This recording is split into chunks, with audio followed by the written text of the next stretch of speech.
ndey ku baax la te itam ma ngi ci watu borom këram ma ngi koy jàppale bu baax a baax confiance bi Mamadou Bari am ci ndey mi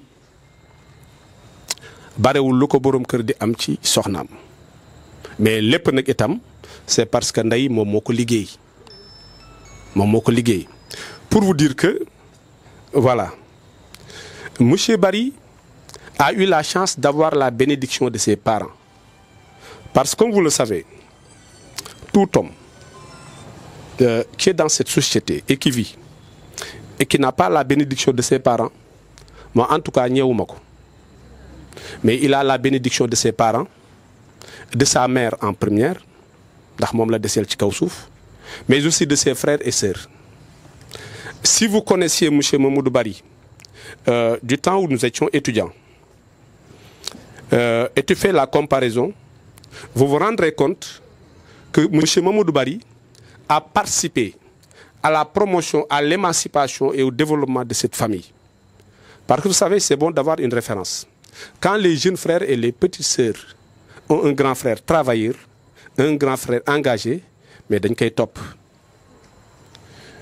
Il est des hommes et des pensées qui s'imposent par leur format, disait l'autre. Mais il est des hommes qui, par leur action discrète, leur perspicacité désintéressée, contribuent à l'édification de l'homme. Et Mamadou Bari en fait partie.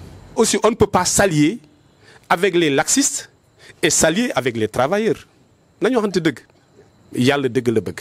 Rappelons-nous de Buffon dans son discours. Bien écrire, c'est tout à la fois bien penser, bien sentir et bien rendre. C'est avoir en même temps de l'esprit, de l'âme et du goût. Et il termine ce passage en disant que le style, c'est l'homme lui-même.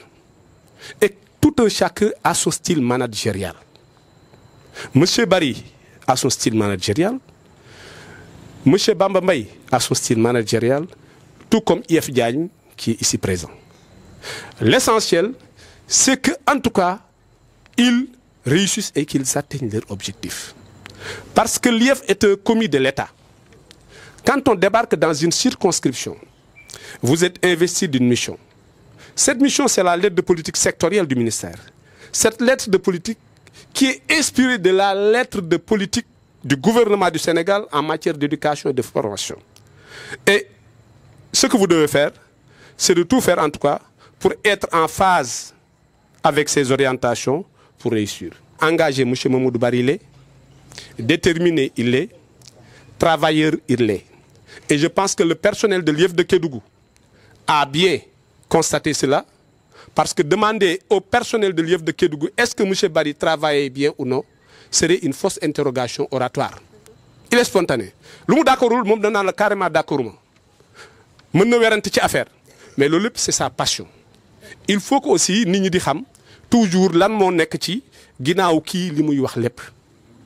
Est-ce que c'est dans l'intérêt du système éducatif ou non?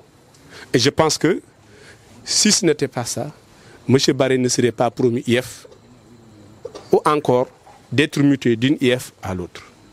Depuis vendredi 21h, nous sommes là à Kédougou et nous avons profité aussi de notre passage et de notre séjour à Kédougou pour faire un peu de tourisme et découvrir. Donc c'est le lieu aussi vraiment de remercier cette délégation de Linguère et de Saint-Louis parce que moi j'ai quitté Thiès pour les rejoindre, de faire du tourisme. On a été à Dindifelo, on a été à Bioparc, on est en train de voir la ville et Yaya. Donc vraiment, vous avez une belle ville. Ça aussi, je tenais vraiment à le dire et à vous remercier de votre écoute attentive.